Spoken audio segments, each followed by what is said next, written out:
જવાબથી તો ગાંડો કહેવાયો મહારાજ.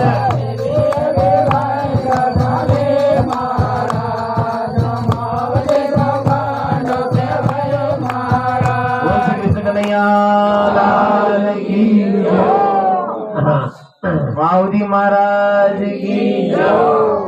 देखो आना कलयुग में माऊजी महाराज जी जे ચોપડા में भविष्यवाणी करी है 30 पूरी થઈ ગઈ. હવે सब माओ भक्त है है ने भगवान माऊजी महाराजे आनी धाम माते आनी धरती माते गाय करी है ने भगवान कृष्ण ना अवतारे आज आमे राम माते ने गौ गंगा ने गायत्री की सेवा करी રહ્યા है ने આપણે આ ભગવાનને ખૂબ ધન્યવાદ આલો કે ભગવાને આની ધરતી માતે આપણને જન્મ આપ્યો. એ કેવી ધરતી માતે?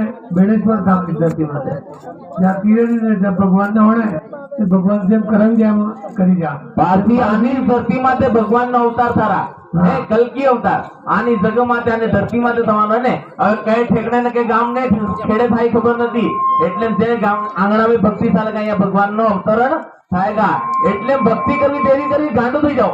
જેમ કીધું કે મેં મહાવતી તો ગાંડો કહેવાયો મહારાજ. ગાંડા થઈ ગયા ભક્તિ ભાવ में. ठीक है तो ચોપડો લખી નાખીએ કેટલા શાસ્ત્ર લખી નાખ્યા.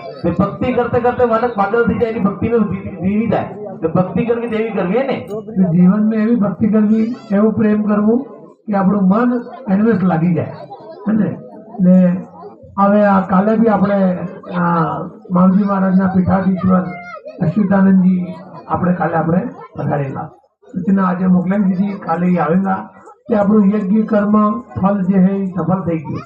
तो फल ने अपनी प्राप्त थी जाए कि આપણે પૂજા કરે હવન કરે એમાં કોઈ સંત મહાત્મા આવી ગઈ અને તે પીઠાધીશ્વરે આપણે આના આપણે ધામના પીઠાધીશ્વરે એ આપણે આવીને એના હાથે આપણે પ્રતિષ્ઠાનું કર્મ કરાવવા દેવ બહેંગાને મારા ધામને એટલે પછી આપણે ભગવાન રાજી રાજી થઈ ગઈ.